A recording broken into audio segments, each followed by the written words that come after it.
नमो भगवते वासुदेवाय। आप सभी भक्तों का दिन शुभ और मंगलमय हो। प्यारे भक्तों, सनातन धर्म में पूर्णिमा तिथि का बड़ा महत्व है। इस दिन पवित्र नदी में स्नान और दान पुण्य के कार्य का विशेष महत्व है। साल 2025 में पहली पूर्णिमा पौष पूर्णिमा होती है। हिंदू पंचांग के अनुसार पौष मास के शुक्ल पक्ष की पूर्णिमा तिथि 13 जनवरी 2025 को पड़ रही है। इस दिन स्नान दान के साथ विष्णु जी और माँ लक्ष्मी की पूजा आराधना की जाती है। पौष पूर्णिमा के दिन व्रत उपवास के साथ सत्यनारायण भगवान की पूजा के लिए शुभ दिन माना जाता है। मान्यताओं के अनुसार ऐसा करने से साधक को सभी कष्ट और पापों से मुक्ति मिलती है और जीवन में सुख समृद्धि का वास होता है। इस साल पौष पूर्णिमा से उत्तर प्रदेश के प्रयागराज में महाकुंभ का शुभ आरंभ भी होने जा रहा है। तो आइए प्यारे भक्तों, जानते हैं पौष पूर्णिमा की सही तिथि, स्नान दान मुहूर्त, पूजा विधि और धार्मिक महत्व। साथ में सुनेंगे कथा। आपको बता दें भक्तों कि दृक पंचांग के अनुसार पौष माह की शुक्ला पक्ष की पूर्णिमा तिथि का आरंभ 13 जनवरी 2025 को सुबह 5:03 पर हो रहा है और अगले दिन 14 जनवरी 2025 को सुबह 3:56 पर समाप्त होगा। ऐसे में उदया तिथि के अनुसार 13 जनवरी 2025 को पौष पूर्णिमा मनाई जाएगी। 13 जनवरी 2025 को पौष पूर्णिमा के दिन रवि योग का निर्माण हो रहा है। इस दिन सुबह 7:15 AM से 10:38 AM तक रवि योग बनेगा। स्नान दान मुहूर्त पौष पूर्णिमा के दिन सुबह ब्रह्म मुहूर्त में स्नान करना उत्तम माना गया है। 13 जनवरी 2025 को सुबह 5:27 AM से 6:21 AM तक पवित्र नदी में स्नान कर सकते हैं। अब जानिए भक्तों पौष पूर्णिमा की पूजन विधि के बारे में। पौष पूर्णिमा के दिन सुबह जल्दी उठे और पवित्र नदी में स्नान करने जाए। अगर ऐसा संभव ना हो तो घर में ही पानी में गंगा जल मिलाकर स्नान करें। इसके बाद सूर्य देव को जल अर्घ्य दे, दान पुण्य के कार्यों में शामिल हो। पूर्णिमा का व्रत भी रख सकते हैं। एक छोटी चौकी पर पीले वस्त्र बिछाए, श्री सत्यनारायण भगवान और माता लक्ष्मी की प्रतिमा स्थापित करें। इसके बाद उन्हें फल, फूल, धूप, दीप और नेवत अर्पित करें। अंत में पूर्णिमा की व्रत कथा का पाठ अवश्य करें। शाम को चंद्रोदय के बाद चंद्रदेव को जल अर्घ्य दें। पौष पूर्णिमा का महत्व। पौष पूर्णिमा के दिन स्नान दान के कार्य बेहद शुभ माने जाते हैं। इस दिन पवित्र नदी में स्नान करना शुभ माना गया है। इसके साथ ही इस दिन सूर्यदेव और चंद्रदेव की पूजा की जाती है और उन्हें जल अर्घ्य दिया जाता है। धार्मिक मान्यताओं के अनुसार ऐसा करने से साधक को सभी दुख, कष्ट और पापों से मुक्ति मिलती है और जीवन में सुख समृद्धि और खुशहाली आती है। तो आइए भक्तों रसपान करते हैं पौष पूर्णिमा व्रत की 5 महापुण्य फल देने वाली कथा। इन कथाओं को जो भी भक्त श्रद्धा पूर्वक श्रवण करता है उस भक्त की सभी मनोकामना को विष्णु भगवान अवश्य ही पूर्ण करते हैं। इसलिए कथा को बड़े ही श्रद्धा और प्रसन्नचित मन से पूरा अवश्य सुनेगा। प्रेम से बोलिए जय श्री हरि। भगवान आप सभी भक्तों की, हमारी सभी की मनोकामना को पूर्ण करे। आइए अपने जीवन की मंगल कामना को करते हुए इस पावन कथा का रसपान करते हैं। द्वापर युग में एक समय की बात है कि यशोदा जी ने कृष्ण से कहा, हे कृष्ण, तुम सारे संसार के उत्पन्न करता, पोषक तथा उसके संहार करता हो। आज कोई ऐसा व्रत मुझसे कहो जिसके करने से मृत्यु लोक में स्त्रियों को विधवा होने का भय ना रहे तथा यह व्रत सभी मनुष्य की मनोकामनाएं पूर्ण करने वाला हो। श्री कृष्ण कहने लगे, हे माता, तुमने अति सुंदर प्रश्न किया है। मैं तुमसे ऐसे ही व्रत को सविस्तार कहता हूँ। सौभाग्य की प्राप्ति के लिए स्त्रियों को 32 पूर्णमासियों का व्रत करना चाहिए। इस व्रत के करने से स्त्रियों को सौभाग्य संपत्ति मिलती है। यह व्रत अचल सौभाग्य देने वाला एवं भगवान शिव के प्रति मनुष्य मात्र की भक्ति को बढ़ाने वाला है। यशोदा जी कहने लगी, हे कृष्ण, सर्वप्रथम इस व्रत को मृत्यु लोक में किसने किया था? इसके विषय में विस्तार पूर्वक मुझसे कहो। श्री कृष्ण जी कहने लगे कि इस भूमंडल पर एक अत्यंत प्रसिद्ध राजा चंद्रहास से पालित अनेक प्रकार के रत्नों से परिपूर्ण कांतिका नाम की एक नगरी थी। वहां पर धनेश्वर नाम का एक ब्राह्मण था और उसकी स्त्री अति सुशीला रूपवती थी। दोनों ही उसी नगरी में बड़े प्रेम के साथ रहते। एक समय एक बड़ा तपस्वी योगी उस नगरी में आया। वह योगी उस ब्राह्मण के घर को छोड़कर अन्य सब घरों से भिक्षा लाकर भोजन किया करता था। रूपवती से वह भिक्षा नहीं लिया करता था। उस योगी ने एक दिन रूपवती से भिक्षा न लेकर किसी अन्य घर से भिक्षा लेकर गंगा किनारे जाकर भिक्षान्न को प्रेम पूर्वक खा रहा था कि धनेश्वर ने योगी का यह सब कार्य किसी प्रकार से देख लिया। अपनी भिक्षा के अनादर से दुखी होकर धनेश्वर योगी से बोला, महात्मन, आप सब घरों से भिक्षा लेते हैं परंतु मेरे घर की भिक्षा कभी भी नहीं लेते, इसका कारण क्या है? योगी ने कहा कि निसंतान के घर की भीख पतितों के अन्न के तुल्य होती है और जो पतितों का अन्न खाता है वो भी पतित हो जाता है। चूंकि तुम निसंतान हो अतः पतित हो जाने के भय से मैं तुम्हारे घर की भिक्षा नहीं लेता हूँ। धनेश्वर यह बात सुनकर अपने मन में बहुत दुखी हुआ और हाथ जोड़कर योगी के पैरों पर गिर पड़ा तथा अंतर्भाव से कहने लगा, हे महाराज, यदि ऐसा है तो आप मुझको पुत्र प्राप्ति का उपाय बतलाइए। आप सर्वज्ञ हैं, मुझ पर अवश्य ही यह कृपा कीजिए। धन की मेरे घर में कोई कमी नहीं, परंतु मैं पुत्र न होने के कारण अत्यंत दुखी हूँ। आप मेरे इस दुख का हरण करें, आप सामर्थ्यवान हैं। यह सुनकर योगी कहने लगे, हे ब्राह्मण, तुम चंडी की आराधना करो। घर आकर उसने अपने स्त्री से सब वृत्तांत कहा और स्वयं तप के निमित्त वन में चला गया। वन में जाकर उसने चंडी की उपासना की और उपवास किया। चंडी ने 16वें दिन उसको सपने में दर्शन दिया और कहा, हे धनेश्वर, जा तेरे पुत्र होगा परंतु वह 16 वर्ष की आयु में ही मृत्यु को प्राप्त हो जाएगा। यदि तुम दोनों स्त्री पुरुष 32 पूर्णमासियों का व्रत विधि पूर्वक करोगे तो वह दीर्घ आयु होगा। जितनी तुम्हारी सामर्थ्य हो आटे के दिए बनाकर शिव जी का पूजन करना, परंतु पूर्णमासी को 32 जौ जाने चाहिए। प्रातःकाल होने पर इस स्थान के समीप ही तुम्हें एक आम का वृक्ष दिखाई देगा। उस पर तुम चढ़कर एक फल तोड़कर शीघ्र अपने घर चले जाना। अपनी स्त्री से सब वृत्तांत कहना।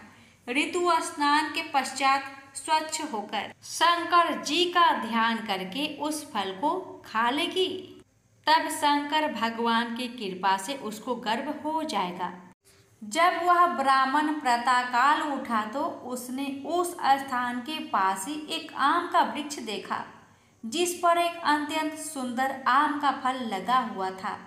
उस ब्राह्मण ने उस आम के वृक्ष पर चढ़कर उस फल को तोड़ने का प्रयत्न किया, परंतु वृक्ष पर कई प्रकार प्रयत्न करने पर भी वह ना चढ़ पाया।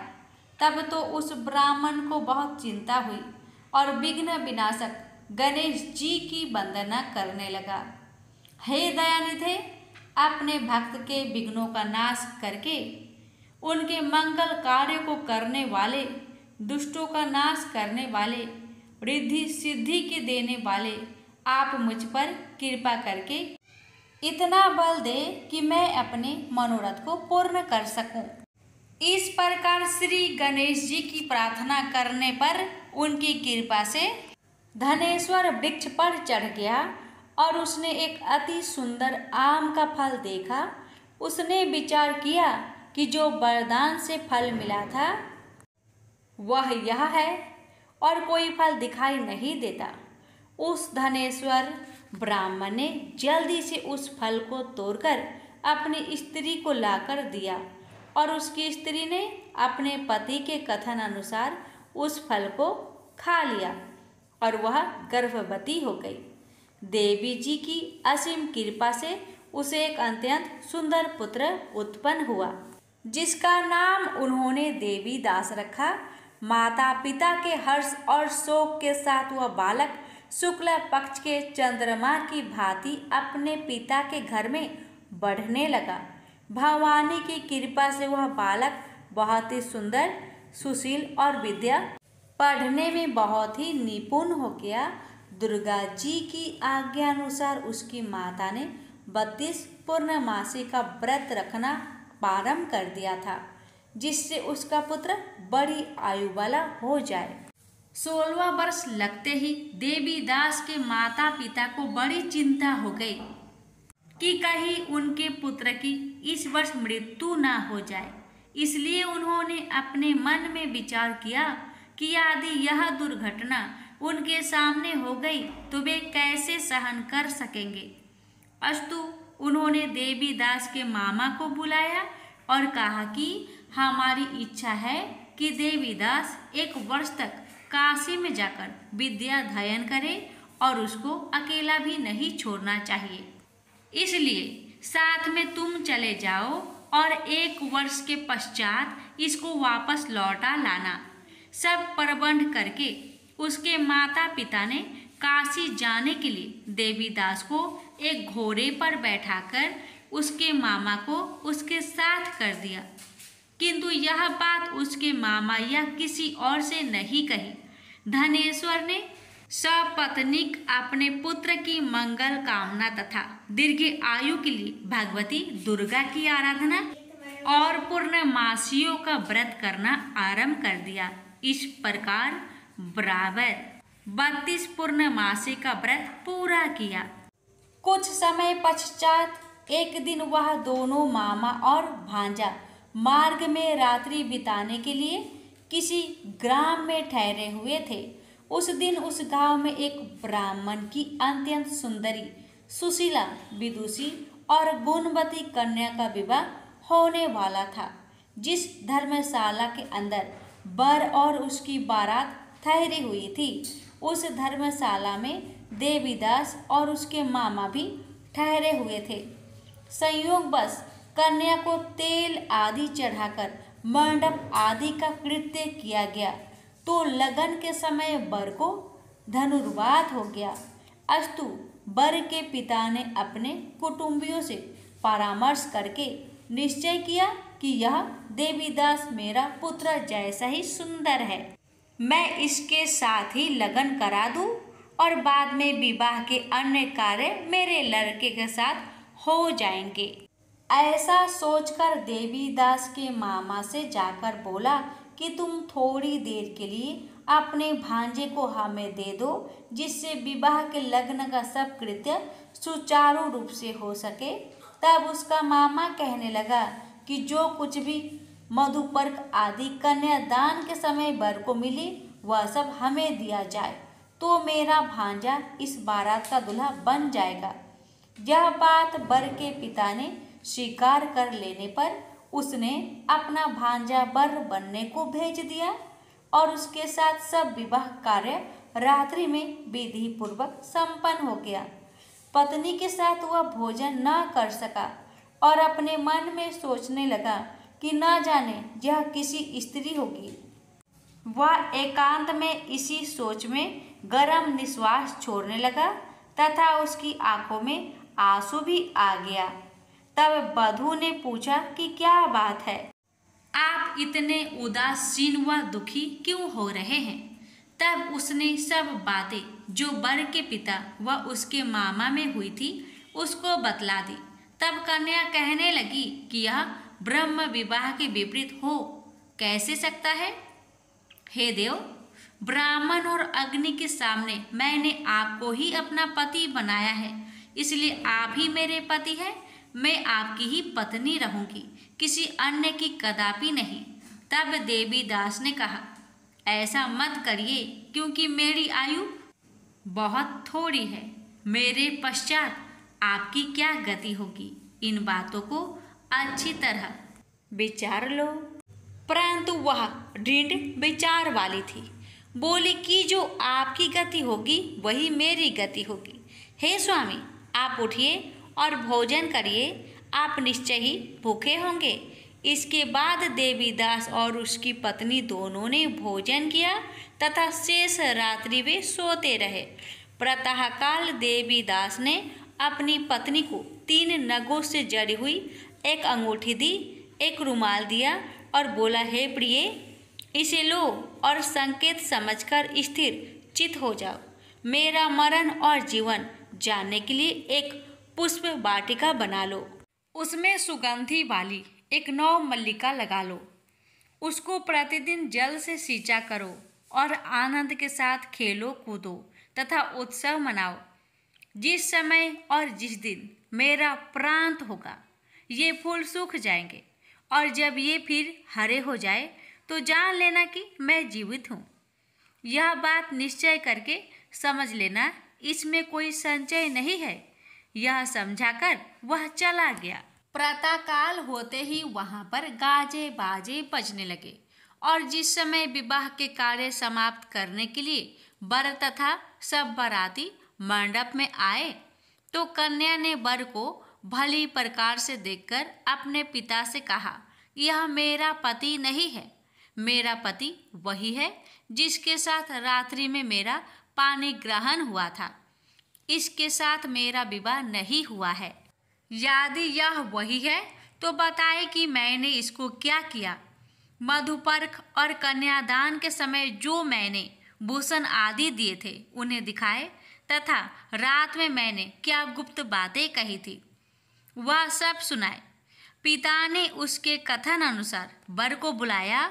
कन्या की यह सब बातें सुनकर वह कहने लगा कि मैं कुछ नहीं जानता। इसके पश्चात लज्जित होकर वह अपना सा मुंह लेकर चला गया, और सारी बारात भी अपमानित होकर वहां से लौट गई। भगवान श्री कृष्ण बोले, हे माता, इस प्रकार देवीदास काशी विद्याध्ययन के लिए चला गया। जब कुछ समय बीत गया तो काल से प्रेरित होकर एक सर्प रात्रि के समय उसको डसने के लिए वहां पर आया। उस विषधर के प्रभाव से उसके शयन के स्थान चारों ओर से विष की ज्वाला से बेसैला हो गया, परंतु व्रतराज के प्रभाव से उसको काटने न पाया, क्योंकि पहले ही उसकी माता ने 32 पूर्णिमा का व्रत कर रखा था। इसके बाद वह मध्या के समय स्वयं काल वहां पर आया और उसके शरीर से उसके प्राणों को निकालने का प्रयत्न करने लगा, जिससे वह मूर्छित होकर पृथ्वी पर गिर पड़ा।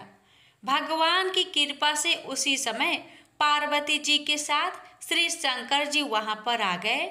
उसको मूर्छित दशा में देखकर पार्वती जी ने भगवान शंकर से प्रार्थना की कि हे महाराज, इस बालक की माता ने पहले 32 पूर्णिमा का व्रत किया था, जिसके प्रभाव से हे भगवान आप इसको प्राण दान दे।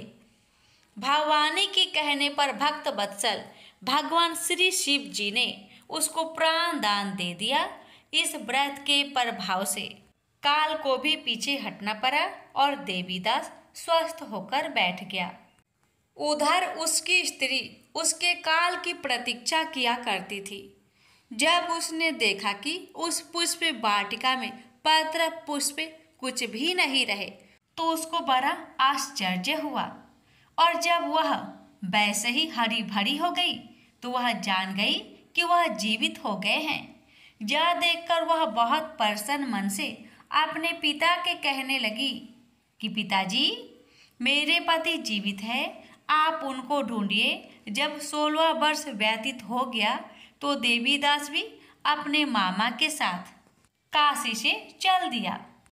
इधर उसे ससुर उसको ढूंढने के लिए अपने घर से जाने वाले ही थे कि वह दोनों मामा भांजा वहां पर आ गए। उसको आया देखकर उसका ससुर बड़ी प्रसन्नता के साथ अपने घर में ले गया।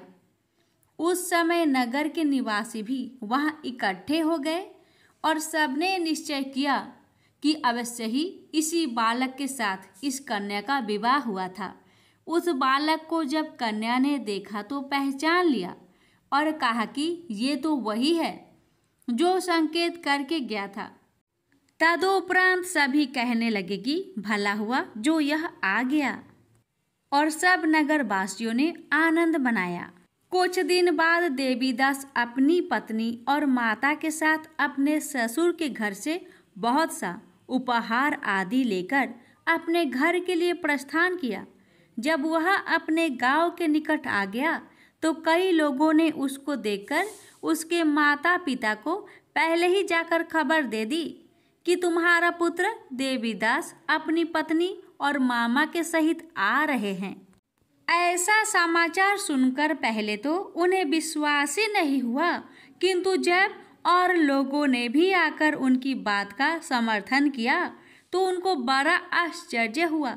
लेकिन थोड़ी देर में देवीदास ने आकर अपने माता पिता के चरणों में अपना सिर रखकर प्रणाम किया और उसकी पत्नी ने अपने सास ससुर के चरणों को स्पर्श किया तो माता पिता ने अपने पुत्र और पुत्रवधू को अपने हृदय से लगा लिया और दोनों की आंखों में प्रेम अश्रु बह चले।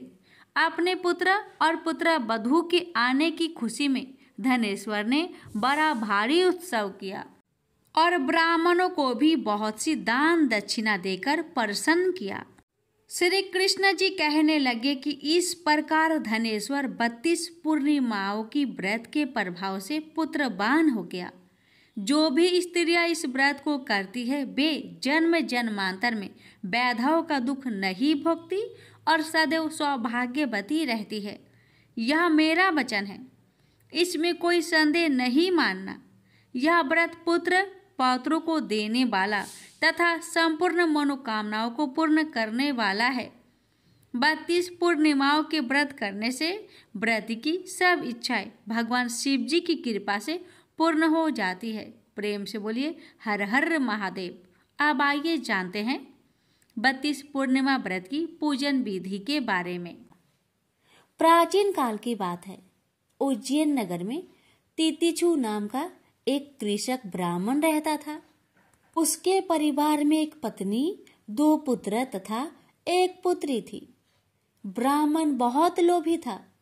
यदि उसकी पत्नी उससे किसी चीज की मांग करती तो कहता, अभी कुछ ही दिन पहले तो मैंने यह चीज मंगवाई थी, बड़ी जल्दी खर्च कर दी, अब कुछ दिन ऐसे ही काम चलाओ। यदि कोई मांगने वाला उसके दरवाजे पर आता तो कहता, भाग यहाँ से, हट्टा कट्टा होकर भी भीख मांगता है। यदि कोई मेहमान उसके घर पर आता तो वह मन ही मन कोढ़ता रहता। पत्नी पुत्र पुत्री ब्राह्मण पर कोढ़ते रहते, किंतु उस पर रत्ती भर भी असर न होता। अपने परिवार संबंधियों के लिए तितिक्षु जितना लोभी था, पर स्त्री और वेश्याओं के लिए उतना ही दयालु था। जब भी मौका मिलता वह वेश्याओं के कोठे पर जा धमकता और उन्हें मनमानी दौलत दे डालता। कुछ समय ऐसे ही बीता। एक दिन बड़े पुत्र ने अपनी माता से कहा, माँ, बहुत दिन से घर में नारायण की कथा नहीं हुई है। तुम कहो तो इस पूर्णिमा को हम कथा करवा ले। हाँ बोली, इच्छा तो मेरी भी बहुत है बेटा, लेकिन तुम्हारे पिता से डर लगता है, वे कथा कराने की इजाजत नहीं देंगे। पुत्र बोला, पिताजी की इजाजत लेने की जरूरत नहीं पड़ेगी माँ। कथा के लिए मैंने कुछ धन इकट्ठा कर लिए हैं। ब्राह्मण को बताए बिना चुपके चुपके हरि कथा का आयोजन किया गया। जिस दिन कथा हो रही थी, ब्राह्मण को पता चला तो वह गुस्से में भड़कता हुआ वहां पहुंचा और बोला, मेरे बगैर पूछे मेरा धन लुटाया जा रहा है। मैं पूछता हूँ, इस कथा को कराने की क्या जरूरत थी? पुत्र बोला, यह आयोजन मैंने अपने पैसे जोड़ जोड़ कर किया है पिताजी, इसमें आपका एक भी पैसा नहीं लगा है। पिता गुस्से में भड़कता हुआ बोला, खामोश, मेरे ही घर में रहकर मुझसे जुबान लड़ाता है, तत्काल बंद कर दो ये सब ढोंग। मेरे घर में कोई कथा नहीं होगी। परिवार में कलह होते देख कथावाचक पंडित चुपचाप खिसक गए। कथा आयोजन अपूर्ण ही रह गया। ब्राह्मण को पाप कर्म में लिप्त देखकर देवता नाराज हो गए। इंद्र, अग्नि आदि ने विचार विमर्श किया। अग्निदेव बोले, तितिक्षु की पाप अपनी पराकाष्ठा पर पहुंच चुके हैं, उसे दंड देना बहुत जरूरी है। क्यों न उसका समस्त धन नष्ट कर दिया जाए, क्योंकि धन के बल पर ही वह अनाचार कर रहा है। इंद्र बोले, लेकिन अग्निदेव, उसका पूरा परिवार भगवान पर अटूट श्रद्धा रखता है, कहीं ऐसा न हो कि तितिक्षु को दंड देते समय उन्हें भी कुछ कष्ट हो। अग्निदेव बोले, ऐसा नहीं होगा। मैं आज ही ब्राह्मणी की मन में ऐसी बात बैठा देता हूँ कि वह परिवार समेत अपने मायके चली जाएगी। जब ब्राह्मण अकेला रह जाएगा तो उसे दंड देना आसान होगा। अग्निदेव ने ब्राह्मणी के मन में ऐसी धारणा बैठा दी कि वह अपने बच्चों के साथ लेकर दूसरे ही दिन मायके चली गई। ब्राह्मण परिवार के जाते ही दूसरे दिन तितिक्षु का एक घनिष्ठ मित्र उसके पास पहुंचा और बोला, मित्र, एक अत्यंत आवश्यक कार्य से मुझे तुम्हारे पास आने की जरूरत पड़ गई। मुझे कुछ धन की आवश्यकता है, कुछ ही दिनों में मैं लौटा दूंगा। ब्राह्मण ने अपनी जमा पूंजी में से आधा धन अपने दोस्त को दे दिया, जो उसने कभी वापस नहीं किया। फिर एक दिन वह वैश्य के कोठे पर अगरंग की महफिल में व्यस्त था। कुछ चोर उसके घर में घुसे और उसका बाकी धन लूट कर चले गए। वह जब घर लौटा तो चोरी हुई देखकर अपना सिर पीटने लगा। कोई भी पड़ोसी उसकी मदद या उसे दिलासा देने उसके पास तक नहीं फटका, तो आपस में खुसर फुसर करने लगे। अभी तितिक्षु चोरी के गम से उभर भी नहीं पाया था कि एक दिन उसके घर में आग लग गई। वह चिल्ला चिल्लाकर मदद मांगता रहा, किंतु इस बार भी कोई पड़ोसी उसके जलते घर को बचाने नहीं आया। अब वह बहुत परेशान रहने लगा। कुछ धन मित्र ले गया, कुछ धन चोर ले गया। काफी बड़े धन का हिस्सा अग्नि की भेंट चढ़ गया।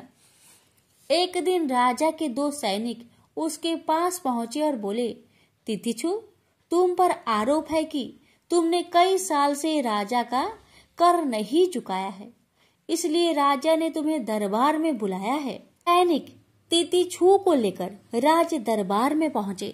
राजा ने उसका अपराध सुनाया और कर न देने का कारण उसकी संपूर्ण संपत्ति को कुर्क करने का आदेश देते हुए कहा, इसकी सब संपत्ति कुर्क करके इसे शहर से बाहर निकाल दिया जाए, ताकि अन्य सभी कर चोरों को सबक मिले। तितिक्षु मारा मारा फिरने लगा। उसकी दाढ़ी बढ़ाई, कपड़े फटकर तार तार हो गए। वो जहां भी जाता बच्चे उसे पागल समझकर उस पर पत्थर मारते। अंत में जब वह बहुत बेहाल हो गया तो भूखे प्यास से व्याकुल होकर एक पुराने से मंदिर में पहुंचा। पुजारी ने उसे शरण दी। पुजारी बोला, तुमने जरूर पाप कर्म किए हैं, तभी तो तुम्हें ऐसी दरिद्रता का जीवन व्यतीत करना पड़ रहा है। तितिक्षु बोला, तो अब मैं क्या करूं, आप ही बताए। पुजारी बोला, यदि तुम सच्चे हृदय से अपने पापों का प्रायश्चित करोगे तो प्रभु तुम्हारी अपराध क्षमा कर देंगे। तुम फिर से अपना जीवन सुखमय व्यतीत कर सकोगे। उसी दिन से तीतीछू ने अपना जीवन भगवान विष्णु के स्मरण में व्यतीत करना आरंभ कर दिया। हरि नाम स्मरण से उसके चेहरे पर ज्ञान की एक नई चमक आ गई। अब वह नित्य लोगों को बुलाकर उन्हें हरि कीर्तन सुनाता और उन्हें नेक कार्य करने की सलाह देता। फिर एक दिन जब वह अपने नगर लौटा तो परिवार और उसके परिचित व्यक्तियों ने उसका भरपूर स्वागत किया तथा सम्मान दिया। जब उसका अंत समय आया तो स्वर्ग से उसे लेने देवदूत आए तथा उसे दिव्य रथ में बैठाकर स्वर्ग ले गए। इस तरह भगवान विष्णु की महिमा से पापी तीतीछू का उद्धार हो गया। प्रेम से बोलिए लक्ष्मी नारायण की जय। तुलसी माता की कहानी। एक बुढ़िया माई तुलसी जी को सींचती और कहती कि हे तुलसी माता, सत की दाता, मैं तेरा बिरला सींचती हूँ। मुझे बाहु दे, पीताम्बर की धोती दे, मीठा मीठा घास दे, बैकुंठा में बास दे, चटक की चाल दे, पाटक की मौत दे, चंदन का काठ दे, रानी सा राज दे, दाल भात का भोजन दे, 11 की मौत दे, कृष्णा जी का कांधा दे।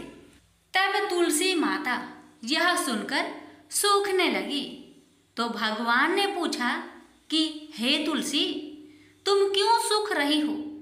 तुलसी माता ने कहा कि एक बुढ़िया रोज आती है और यही बात कह जाती है, मैं सब बात तो पूरा कर दूंगी, लेकिन कृष्ण का कंधा कहाँ से लाऊंगी?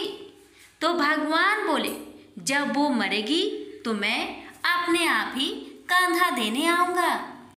तू बुढ़िया माई से कह देना। जब बुढ़िया माई मर गई, सब लोग आ गए। जब माई को ले जाने लगे तो वह किसी से न उठी। तब भगवान एक 12 बरस के बालक का रूप धारण करके आए। बालक ने कहा, मैं कान में एक बात कहूँगा तो बुढ़िया माई उठ जाएगी। बालक ने कान में कहा, बुढ़िया माई मन की निकाल ले, पीताम्बर की धोती ले, मीठा मीठा ग्रास ले, बैकुंठा में बास ले, चटक की चाल ले, पाटक की मौत ले, कृष्ण जी का कांधा ले। यह सुनकर बुढ़िया माई हल्की हो गई। भगवान ने कंधा दिया और बुढ़िया माई को मुक्ति मिल गई। हे तुलसी माता, जैसे बुढ़िया माई को मुक्ति दी वैसे सबको देना। प्रेम से बोलिए तुलसी महारानी की जय। अर्जुन ने पूछा, इस प्रकार जो भक्त सदैव योग युक्त होकर आपकी उपासना विधि पूर्वक करते हैं और वे जो अव्यक्त पर ब्रह्म को भजते हैं, इन दोनों में कौन सा योगी श्रेष्ठ है? श्री भगवान जी बोले, जो मेरे विषय में मन लगाकर परम श्रद्धा पूर्वक मुझको भजते हैं वे उत्तम योगी हैं। मैं यह मानता हूँ, परंतु जो इंद्रियों को संयम करके सर्वत्र सम दृष्टि रखने वाला सब प्राणियों के हित में लगे हुए कथनीय, अव्यक्त, सर्वव्यापी, अचिंतनीय, निर्विकार, अचल ध्रुव अक्षर का भजन करते हैं, वे भी मुझे प्राप्त होते हैं। अव्यक्त में मैं जिनका चित्त आसक्त है वह कष्ट अधिक पाते हैं, क्योंकि अव्यक्त गति के प्राणी कष्ट पाते हैं। हे पार्थ, जो प्राणी अपने सब कर्मों को अर्पण करके मेरी शरण में आकर अनन्य भक्ति से मेरा ध्यान करते हैं और पूजते हैं, उन शरण में आए हुए भक्तों को मैं थोड़े समय में ही मृत्यु संचार से उद्धार कर देता हूँ। मुझ में ही मन रखो, मुझ में ही बुद्धि रखो, तब तुम मुझ में ही निवास करोगे, इसमें कुछ संदेह नहीं। हे धनंजय, यदि इस प्रकार तुम मुझसे अपने चित्त को रखने में समर्थ ना हो तो योग अभ्यास द्वारा हमारे पाने के लिए बार बार यत्न करो। यदि अभ्यास भी ना हो सके तो मेरे उद्देश्य से व्रत आदि ही करो। यदि मेरे लिए तुम कर्म करोगे तो भी तुम्हें मुक्ति प्राप्त होगी, और यदि ऐसा भी ना कर सके तो मन को रोककर अनन्य भाव से मेरी शरण में आओ और फल की आशा छोड़कर कर्म करो, क्योंकि अभ्यास से ज्ञान उत्तम है, ज्ञान से ध्यान श्रेष्ठ है, त्याग से शांति प्राप्त होती है। जो किसी से द्वेष नहीं करता सबका मित्र है, दयाधारी है, ममता और अहंकार जिसमें नहीं है, सुख दुख को जो समान जानता है, क्षमावान है, संतोषी है, स्थिर चित्त से इंद्रियों को बस में रखता है, दृढ़ निश्चयवान है, मुझ में अपने मन और बुद्धि को लगाए हुए है, ऐसा मेरा भक्त मुझे प्रिय है, जिसे न लोगों का भय है न लोगों से डरता है। ऐसा जो हर्ष ईर्ष्या दुष्टों के भय और विषाद से रहित है, वह मेरा प्रिय है। जो कुछ मिले उसी में संतुष्ट, पवित्र पक्ष, निष्पक्ष, दुख रहित, फल की आशा त्याग कर करने वाला, ऐसा जो मेरा भक्त है वह मुझे प्रिय है। जो लाभ से प्रसन्न हो, किसी से द्वेष न करे, इष्ट पदार्थ के नष्ट होने से दुखी न हो, किसी वस्तु की इच्छा न करे, अशुभ तथा शुभ दोनों का त्यागी हो, वह भक्त मेरा परम प्रिय है।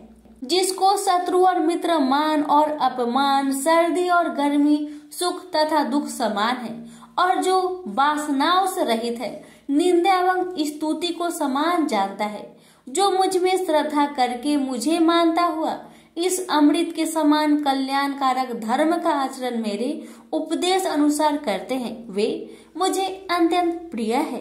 प्रेम से बोलिए श्री कृष्ण भगवान की जय। आप सुनिए 12वें अध्याय का महात्म्य। श्री भगवान बोले, हे लक्ष्मी, अब 12वें अध्याय का महात्म्य सुनो। दक्षिण देश में एक सुखानंद नाम का राजा रहता था, जिसके नगर में एक अत्यंत लंपट रहता था। एक गणिका से उसकी प्रीति थी। वह दोनों एक देवी के मंदिर में जाकर मदिरा पान किया करते, मांस खाए और भोग भोगे। और जो कोई पूछे तुम यहाँ क्या करते हो, तो कहते हम यहाँ रहकर देवी की सेवा करते हैं, ऐसे झूठ कह देते। उसी मंदिर में एक ब्राह्मण देवी की सेवा करता था। एक दिन उस ब्राह्मण ने देवी की स्तुति की। देवी प्रसन्न होकर बोली, वर मांग, जो मांगेगा सो दूंगी। उसने धन संतान का सुख मांगा। देवी ने कहा, ए ब्राह्मण, मैं अवश्य तुझे संतान दूंगी, पर एक काम कर, पहले इन दोनों का उद्धार कर ले। तब ब्राह्मण ने नारायण जी का तप किया। भगवान प्रसन्न हुए तथा नारायण जी गरुड़ पर बैठकर आए और कहा, तेरी क्या कामना है? ब्राह्मण ने पूछा, इन दोनों का उद्धार कैसे हो? श्री नारायण जी बोले, हे ब्राह्मण, गीता जी के 12वें अध्याय का पाठ सुनाओ तो दोनों का उद्धार हो जाएगा। तब उन दोनों ब्रीप ने भगवान की स्तुति कर धन्यवाद दिया। फिर ब्रीप ने उस गणिका और लंपट को बैठाकर गीता के 12वें अध्याय का पाठ सुनाया। सुनते ही उन दोनों की देही छूटी और देवदेही पाकर बैकुंठ को गए। प्रेम से बोलिए लक्ष्मी नारायण की जय। एक समय एक मेढक व मेढकी का जोड़ा था। इनमें से मेढकी हमेशा भगवान विनायक यानी गणेश जी की पूजा अर्चना करती थी। उन्हीं का नाम हर समय जपती रहती थी। यह देखकर मेढक को गुस्सा आता। एक बार उसने गुस्से में मेढकी को कहा कि तू पापी है, जो हर समय पर पुरुष का नाम लेती है। इस पाप को करना बंद कर। धमकी भी दी, यदि आज के बाद विनायक जी का नाम लिया तो वह उसका सिर फोड़ देगा। कथा के अनुसार मेढकी इस बात से गणेश जी उससे नाराज हो जाते हैं। इसके बाद एक दिन राजा की एक दासी आती है और दोनों मेढक मेढकी जिस पानी में रहते हैं उसे एक पात्र में डालकर ले जाती है, जहां वह उस पानी को चूल्हे पर चढ़ा देती है। तभी मेढकी तो भगवान गणेश का नाम लेने से उबलते पानी में भी कष्ट नहीं पाती, लेकिन मेढक दर्द से करा उठता है। गर्म पानी में भी जब वह मेढकी को बिना कष्ट के देखता है तो वह उससे इसका कारण पूछता है। इस पर वह गणेश जी को ही उसका संकट दूर करने वाला बताते हुए मेढक को भी ऐसा ही करने को कहती है। ये सुन जान बचाने के लिए मेढक गणेश जी का नाम लेने लगता है। इससे गणेश जी प्रसन्न हो जाते हैं।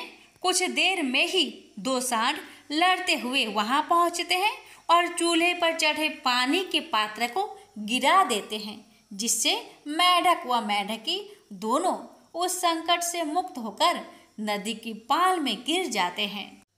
कथा के अंत में सबके साथ ये कहा जाता है कि गणेश जी महाराज ने जिस तरह मेढक व मेढकी का संकट दूर किया, वैसे ही वे सबका कष्ट दूर करें।